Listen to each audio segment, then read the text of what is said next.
Hello guys and welcome back to the channel. I'm here to bring the latest updates for ARC Raiders, and in this one we're talking about the cold snap update. So we've got some more information from Embark dropping today. We also had, of course, the player survey. We have patch notes also added as well, which we will cover in today's video. But of course, if you are new around here, first and foremost, do me a favor and smash that like button if you're enjoying the content. Hit that subscribe button with the notification bell on for all future updates and content. And of course, let's jump into the first section of the video. So first of all, I want to talk about the player survey. So on screen, I'll pop up what the Discord comments or post was from Embark.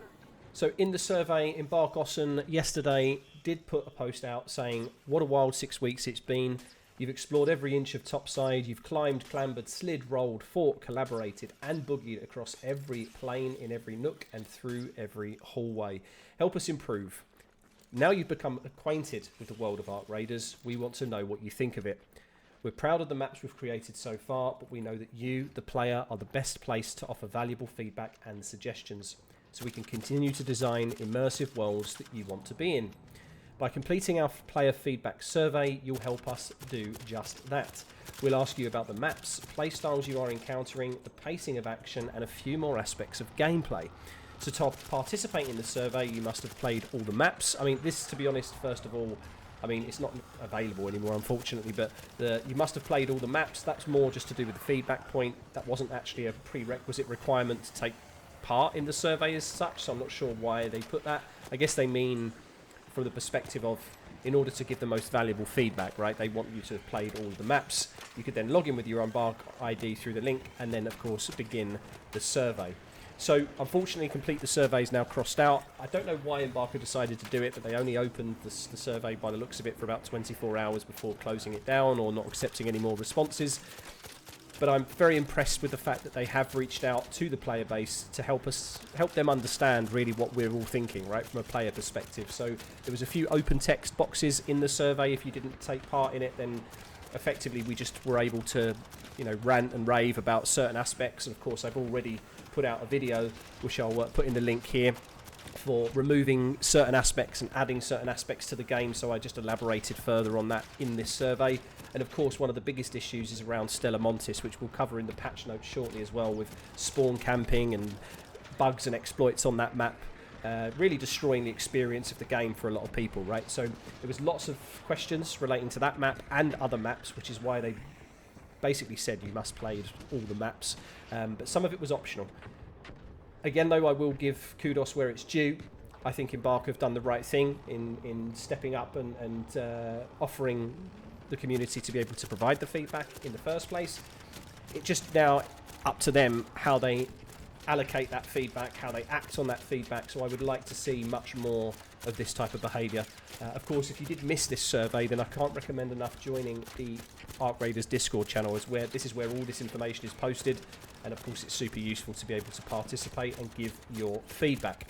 So the next thing we want to talk about then is the patch notes that have been dropped today. So again, I'll place these on screen to just review some of these.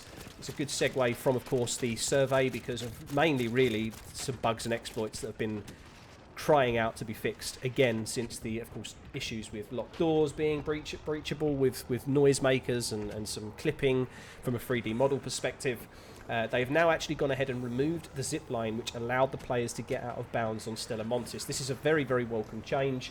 Personally, I'm not sure if there's any more exploits within that map specifically that will allow players to get out of bounds. If that zipline was the 90% of the problem even, then that's a great step in the right direction. But I would like to see all of those issues solved in terms of being able to get out of bounds. They need to definitely do a pass over all of the maps to try and stop these things from being possible. And of course, I've seen as well many people still on Discord posting things like they've fallen through the map on damn battlegrounds, especially when clambering over mountainous rock areas and stuff like this. So they need to work on those collisions and definitely those out of bounds areas. They've also fixed collision that allow players to vault and fall through a wall in Blue Gate, so fantastic. Fixed material issues that cause multiple objects to not block bullet fire or arc vision. Fantastic news again. I think we've all famously heard the word desync, right, where you're the server thinks that you're somewhere, and of course on screen you're somewhere else, and you still see your HP or your shield being damaged, even though on your screen you're maybe 2 foot away or a few meters away from where the server believes you are. So having another set of issues that also allowed that to happen, so multiple objects not even blocking bullet fire, potentially helps us identify more of the desync related issues as opposed to just object ones or material issues. So again, another welcome change. And finally then fixed a gap in the collision on Spaceport launch tower that allowed players to be shot through the wall. So overall, I think this is a very nice patch. It's still, of course, there's a lot to be done. There's a lot that needs to be fixed. There's a lot that needs to be done to improve the game, the systems, the mechanics.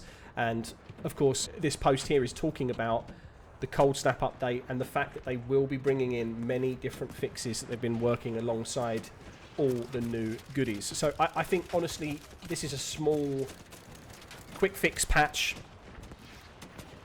It's welcomed, but it's not enough. Of course, I'm looking forward to the Cold Snap event, which we'll go into a bit more detail shortly now, but I think it's a very, very welcome patch. We're now shifting as well from Thursdays to Tuesdays, and of course, yeah, we'll move forward. I think it's great that they've provided that benchmark for the feedback, and of course, yeah, very, very, very, very happy with what gaveARC are trying to achieve with this game. Now then, let's talk about the roadmap briefly, because I think it's important to know the details of what the Cold Snap event actually is, what it means, what was promised in the roadmap, and of course what we can speculate and what we know about the information. So first of all, we have a snowfall map condition.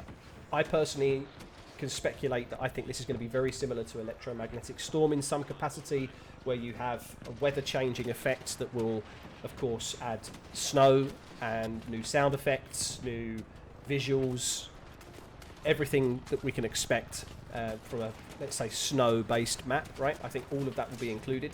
The Flickering Flames event is an interesting one, because some people think that this could be similar to the community unlock event for Stella Montis. So on the Northline November tree, you can see that there was a community unlock event, and that was of course referring to the merit system and the Breaking New Ground event. Flickering Flames event doesn't actually say community or community unlock event next to it. It just says event. So it'll be interesting to see what this turns out to be. Of course, we have the expedition departure window as well in December. We now know the full dates of that. If you're not aware, we have the 17th of December to the 22nd of December to make sure our caravans are fully up and ready. And the 22nd of December will be the final day where all of our raiders will depart, and we'll have fresh characters to progress. Then, of course, we have a new raider deck. I'm expecting this new raider deck to be a paid one rather than a free one, in all honesty. So I'm looking forward to seeing how much the deck costs in the firstly, and then of course how much cred is required to unlock different stages of the deck. So looking forward to that. We also have new quests being dropped, most likely associated with either the snowy conditions or maybe just a new round of quests for the maps, which would be welcomed. Hopefully we get some extra blueprints there. That would be quite nice, even if we do decide to use the expedition window. Having blueprints in quests definitely is one surefire way to get specific blueprints for each of our new raiders in the expedition system. So all in all, very, very looking forward to the Cold Snap event and patch. As I say, that's coming and being launched, I think, on Tuesday the 16th of December. That's been confirmed by gaveARC. Of course, I will leave this image on screen as well as a little bit of a teaser that we think that this is what potentially one of the maps could look like, with the snowy conditions, with a bastion and a bombardier walking through and a snitch in the background there. I think this is looking fantastic. I'm really, really intrigued. I don't know about you guys. You know, let me know your thoughts in the comments for sure, as always. But I'm really, really looking forward to seeing how the sound effects, the visuals, and everything with a snowy effect can bring to this game. I think fundamentally we're all used to now. We all know what to expect in terms of the map conditions. We know how the sound can impact our decision making and certainly how we react to certain things in the game. So the fact that footprints may become visible in the snow condition, the fact that the crunching of the snow as we run and walk potentially, maybe we have some stamina regeneration problems, maybe we need to consider bringing more adrenaline shots into these maps. We know our visibility is most likely going to be affected, meaning that, you know, it's going to promote much more stealthier gameplay, not just in PvP aspects, but certainly for the PvE element as well, of course, of the game. So all in all, I'm really, really looking forward to this update. It's the first major one. Stella Montis was great, but this is definitely much more of a major play patch, in my opinion, from Embark. And of course, we have also got news that they are going to be slowing down over the coming weeks because of the holiday period, which you could expect. And thank you very much for all the updates. Of course, I'll post again another video when we know the fine details of the Cold Snap patch. I'm hoping they do release more information just before it drops, and then of course we can cover that in more detail, maybe with some gameplay footage as well.